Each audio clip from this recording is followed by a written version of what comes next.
بسم الله السلام عليكم ورحمة الله وبركاته. أشياء كم نجازفتني بكون زفتني نجني ربي سدرا جراتو كوجمتو تداوتو تجانا لي عايشة ورجلك ترجمتن ورني حارة رفتن سبسكرايب قلت لان جراماتي فياتي دولة ما تجانا لي عايشة ورجلك تجانا لي تجانا لي كيسني من جدا ورد رمو لايك شيرنا قرأتن قداتك جلتو ما كسمو كومنتينا قلت ساجرتن من قلبي سنين جدا قداتك جلتو ما وني في يران سنجلتي فأس من جرب بلني فيها رمو مالك بتل استجيبون كيسني نولو أكو بركمي nyaata zalaxaa isiniif qabadhee dhufe akka ajaa'ibaa kanatti dalagdanii akka nyaattan abdii isinirraa qabaa. soorata keessatti yeroo hedduu zalaxaa osoo ta'ee baay'ee natti tola. Yoo madaamii keessan ababbalaatii zalaxaa dalannaa akkana jedhaati akkumaan isinillee dalagadhaa faana nyaadhaa isiniin jedha obboleeyyan kiyya. Egaa akka zalaxaan keessaa har'a maal jechuun keessaniin oolu zalaxaa qincee irraa dalagamuu fi tabbuulaa jedhama garuu qinceedha. Qinceen kun ammoo burgul jedhama afaan arabiitiini. Inni kun ammoo dibsi rummaaniidha. Inni kun ammoo zayituuna jechuudha. Asitti akkuma isin argitan kusbaraa jira, bagduuza jira, tamaatima jira, kasif jira, jirjira jira, kurraaxa jira, kuduraa baay'eetu jira. Kuduraa faayidaa qaban jechuudha. Keessattuu shamarraniif faayidaa qabantu jira. Wayii sosnitti tolee zalaxaa nyaattanii baay'ee natti tola. Leemuuna jira. Wantoota kanneen erga asitti qopheeffadhee akkamitti akka dalannu anuma faana turaa haga dhuma viidiyoo kanaatti daawwadhaa. Piliis viidiyoo akkuma isiniin jedhe irra tuttanii hin bayinaa isiniin jedha. Kun ammoo qinceedha. Qincee kana haga isin barbaachisu irraa qixxanii bishaanitti naqxanii lafa keessanii jechuudha. Qincee kun bishaan keessatti laafama.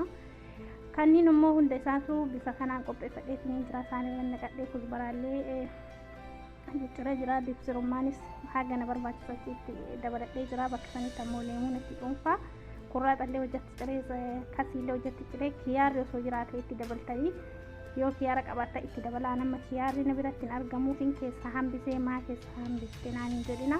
Kiyaarri itti dabalama garuu haala salphaadhaan dalage kiyaarri na biraan dhumatee waan ta'eef kanaaf jennaanii meeshaadhuma qabuun dalagee kanuma warri manaa qabuun dalagee waan ta'eef isinis waan isin bira argamuun dalaguu ni dandeettanii. Kan karaa ta'e kun kurraaxaa, bagduusaa, kusbaraa, kasii akkuma argitan tamaatimii, leemuuna yookiin xuuxxoo, dibsi rummaan qinceedha jechuudha. Qincee kana ammoo bishaaniin naqxanii walakkaa sa'aatii yookiin sa'aatii tokko lafa tursiiftan achi booda ni laafa jechuudha. Bakka ibiddarra kaawuu yookiin affeeluu hin barbaachisu. Lafumatti bishaan illee kan itti naqxan bishaan ho'aa miti jechuudha. Akkasitti dalagamaa jechuudha. Salaxaan tabbuulaa warri beektaniifu isiniin dhibu jechuudha. Haala kanaa waliinis dalagamuun mala jechuudha.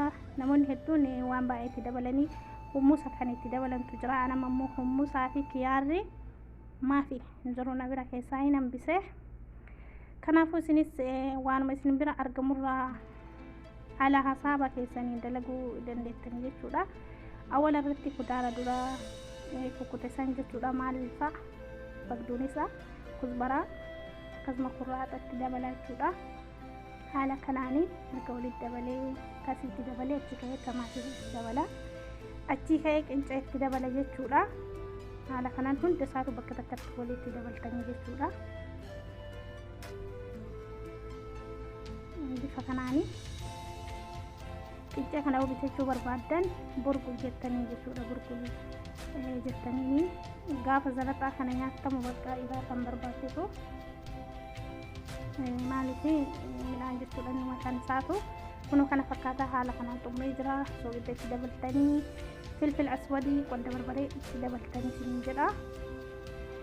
Haala kanaan asitti ammoo dibsi rummaan, leemuuna, zayituun bakka takka waliif furtanii itti naqxanii jechuudha.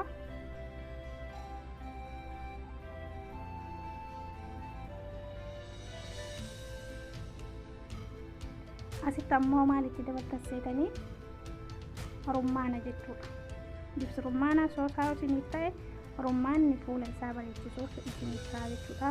Rummaana asirra rummaana ziinaa gootanii, ziinaa jechuun bareeduma fuula isaa gootanii tolchitanii babbareechitanii nama geessitanii jechuudha. Kun rummaana.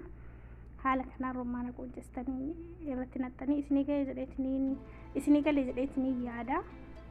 Kunoo bifa kanaan isaanitti naqattanii nyaannu walumaan nyaannaa yeroo tokko tokko nyaannu isiniin jechuun dagadhaa dhiifama naa godha. Nyaannu isiniin jedha. Inshallah ga video biraatii walitti deemnu. Videoon kun akkasitti toluu abdii qaba. Isin immoo like, share, subscribe